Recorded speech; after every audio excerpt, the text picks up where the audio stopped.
what's up guys, and welcome back to the video. So today I have another Insurgency Sandstorm SDK tutorial video for you guys. And so in this video I'm going to be sharing you guys how to set up a mutator. Now I'm not going to go into much detail on mutators, because you can basically do anything you want in a mutator.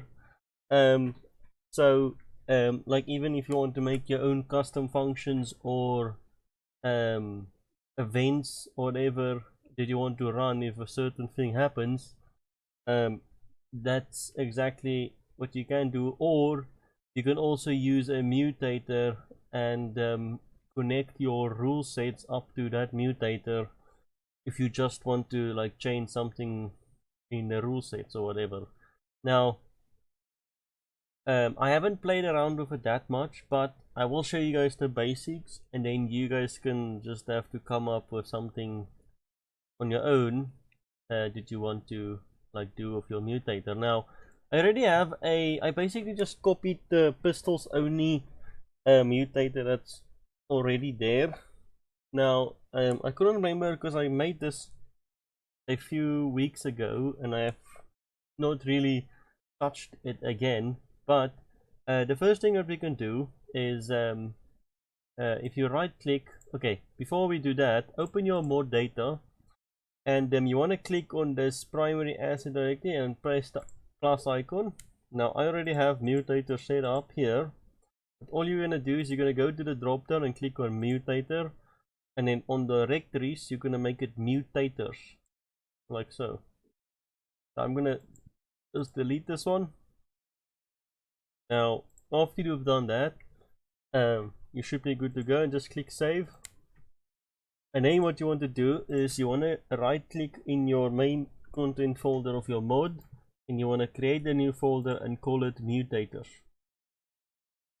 And now, so after you've done that, you can go into that folder. Now I already have it on my right content browser, and in here we're going to right click and say blueprint class. And here, but down here by the search bar, if you don't have it, just click on all classes here and search mutator. And now over here you can see you can choose one of these mutators here and then build off of that, but I don't really recommend you do that, and rather make your own. But you can make like an instance of this, or you're basically gonna reference to one of these mutators, and then you can either modify it or whatever you want to do. But we're just gonna choose the top one, mutator, and you're gonna click select. And now this one we're gonna call BP. Why the hell do you have to autosave? So you want to name this BP underscore. Now I'm just gonna add TM so I know this is mine. This can be anything. You don't have to make a TM like me. This is all up to you. And then underscore custom. Obviously the naming can be whatever you want it. I'm just gonna have it like custom, like that.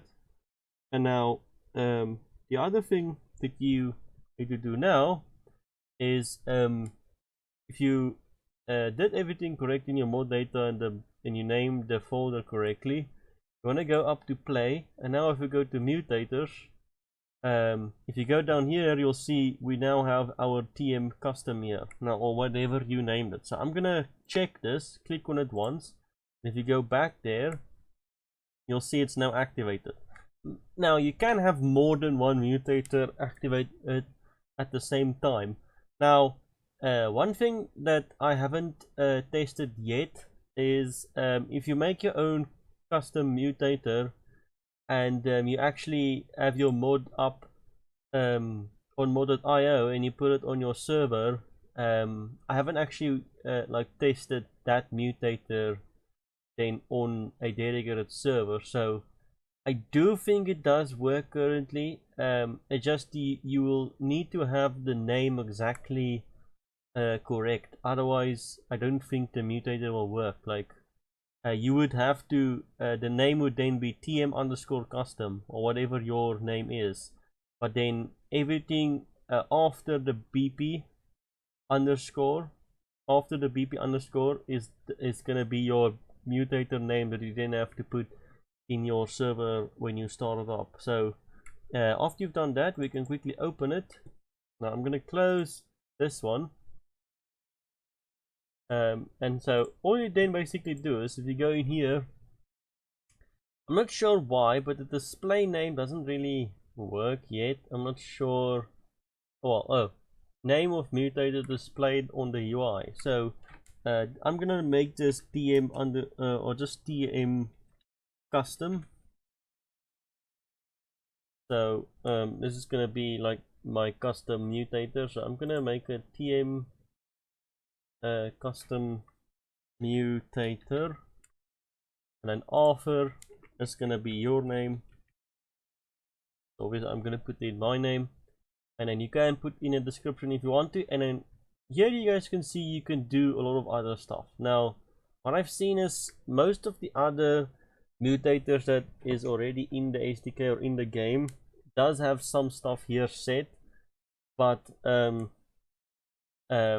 I haven't really played around with this. But obviously this is where you will be able to like create your own custom rule set. So for instance, if you right click here and so Insurgency, and you go down here where it says rule set, now you can basically create a rule set, and in the rule set you can set different kinds of rules or whatever, and then set it into your mutator, and then when you enable this on your server, then those rules will like take effect. Or hopefully you guys understand what I'm saying. So after you've done that, you can basically in here do whatever you want. You can make your own functions, like I said, or events.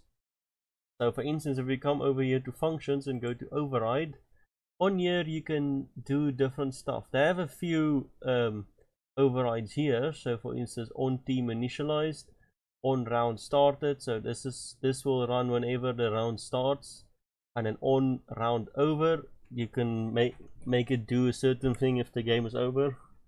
And then on player take any damage, on player spawned, on player killed by any damage, on objective change ownership. So this is basically if one of the other teams or the two teams captures one of the points. On faction initialized, and then a few other things here. Now you can make your own function, and then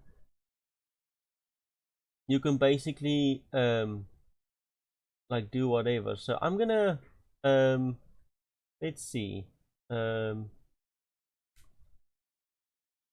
let's see what we can do with this give player inventory. I haven't actually played around with this yet.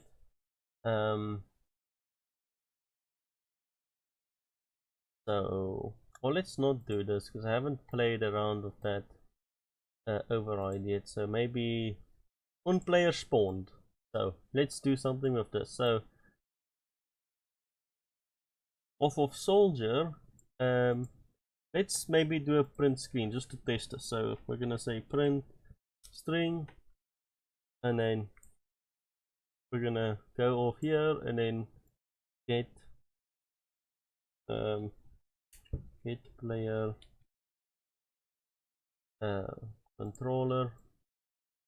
I think of this one we can print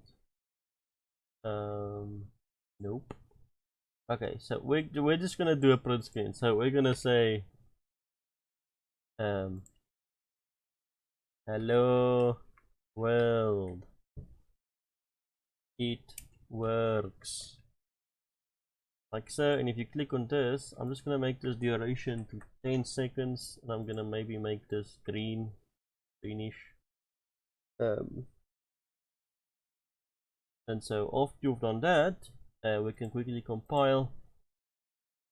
And now if you've done everything correctly and you have your mutator still set, I'm gonna just put my scenario to team deathmatch, and just make everything is fine. Yes, and if we click play, and we can quickly test it. So that event will run whenever I spawn. So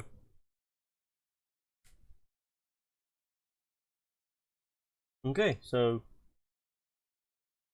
mine took a little bit to open, so let's just let it load quickly.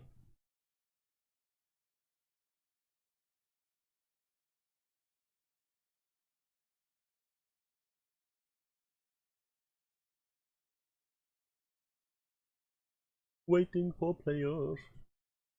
Okay, so wanna be security, so I'm gonna choose security, and now if we did everything correct, if I click deploy up there, as you guys can see, the server said hello world, it works. And so there you guys go. So I might later on make a little bit more videos on mutators, but it's basically you can do like whatever you want in your mutator. So it's all up to you, whatever you want to do, and that's what makes it nice. So you can even make your own custom game mode, but that's a little bit a whole different story on itself. So I might make a video for that too, but the next video that I'll be probably making after this one is the AI cover actors, to follow up on the checkpoint game mode video that I made a few days ago. Yeah, if you guys enjoyed it, give the video a thumbs up. If you didn't, a thumbs down, and also remember to subscribe if you're not subscribed yet, and I'll see you guys in the next one.